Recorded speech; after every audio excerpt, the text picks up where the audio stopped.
Is there any reason to go with Bigme, given it seems not only subpar, but also more expensive than the 4C? Yeah, Bigme, they've got this difficulty that they're kind of making things which look a lot like their competitors and have the same features as their competitors, but then tend to be less refined. And that's a real issue because they aren't cheaper. So they either have to do what their competitors are doing, but better, which they're not, or they have to be the less expensive option, and they're not. So I think that's the thing there. I think they really need to get their own design language. They really need to get their own kind of look, I've complained for ages about the older Bigme pen. This is the pen from the Inknote X, which is the previous Bigme. And I did have a good time on this, the previous Bigme, I must admit. And as I said, there are things which are like, well, it's a learning curve thing. Sometimes the reason why you don't have a great time on the Bigme device is like, it's a learning curve thing. It's like, well, how do you do that on Bigme? I'm used to doing that on Boox, for example. I'm used to doing that on any other tablet, on an iPad or whatever. And how do I do that? And it gets frustrating. But this was like, let's make it look like the Remarkable but kind of black, or actually this was the previous ones were Remarkable looking devices, very plasticky though. This was going towards a more Note Air look, and this thing arrives and I think, wow, it's finally got a different look to everything else. It's got the wide bezel on the left for holding it in portrait, it's got the wide bezel on the right for holding it in landscape, and I turn it over and it's got an orange stripe across the back, which is the signature of the Boox Note series. And you just think, why? They really need their own design language. They really need to differentiate themselves. And I think they were thinking that the AI Note thing would differentiate themselves, but it just isn't, it just really is having put a Chat GPT app on it, and it isn't really the thing.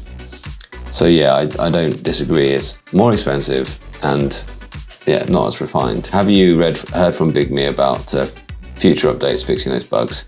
Looks like the hardware's well put together, but yeah, that's what we all really often say about Bigme, is that the hardware's fine, and it's fine. It's not mind-blowing, but in this case, when you compared that to the Boox a moment ago, it doesn't have the very latest screen.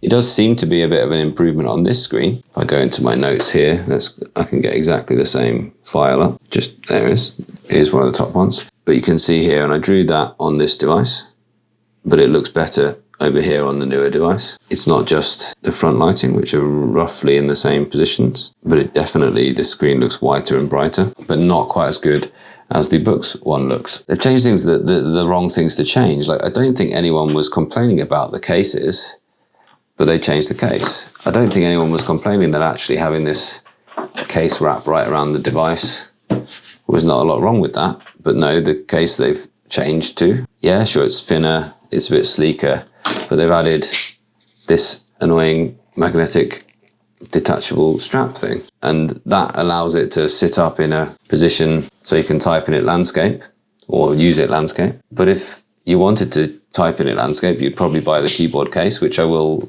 hopefully get and do a good look at that as well. And then the auto rotate function doesn't work. So you've got a case that allows you to do it landscape, but then I can't get it to reliably rotate, and it doesn't seem to rotate in the Notes app. So yeah, they've changed the wrong things. It is nice and thin for this kind of device. And if it's the rival for the Tab Ultra C, then, they have managed to make a thin version of that. I just think they need to really look at someone who's got a lot of experience in producing really attractive devices, and they need to get them on their books, and they need to get them working on a really unique Bigme design language. That would be worth them spending that R&D in. Yeah, we've looked at the stylus being very similar to the Remarkable 2 stylus as well. I think that they're selling their devices based on a spec sheet rather than selling their devices based on a user experience. There's the old saying in marketing, which is, don't sell a mattress, sell a good night's sleep. This is 128 gigabytes of storage. The Boox Note Air 4C is 64 gigabytes of storage. But then if using this is frustrating, then you're never going to get to the point where you fill those 128 gigabytes of storage, are you? That's what they're getting wrong here. And I just think that this has really surprised me, because actually, let's say this was drawn on the Inknote X over here. I've not got pinch to zoom on. I guess I've got gestures off, have I? No, is there just no pinch to zoom? I zoom right into these lines. I just don't think that I would be able to make these kind of clean, nice, crisp lines without, on this device right now, it just seems to be far more wobbly than these lines are that I'm seeing on there. So it seems in some ways to have gone backwards. And actually the Inknote X was, I felt, like a really good offering from Bigme there. And that's the thing, I'm just a bit surprised with that. So, and they have a real opportunity here, and we spent a lot of the start of this live stream saying that actually, if I was to buy a phone-sized e-reader, I probably would buy a Bigme High Break right now. And the reason for that is because it can just be a phone as well, should you need to. So it is primarily an e-reader, but if you want it to just be a phone, it can be. If you want it to, you know, be a passable phone, then it can be. And then they could have a really nice ecosystem. And yeah, they've got that app as I showed, but it crashed. They've got the app that can see all of your notes on this phone, whatever's on the AI notes, whatever's on your Bigme note-taking tablet will be on the phone as well, but the app kept crashing. They could be, you know, you could get into Bigme because they're the one company that's giving you an e-ink phone, and then decide I'll get a larger e-ink tablet. Whereas there's just so much that persuades you that's not the right option here. It should be seamless. They're not doing things of their own. They're doing other people's things and they're not doing them as well.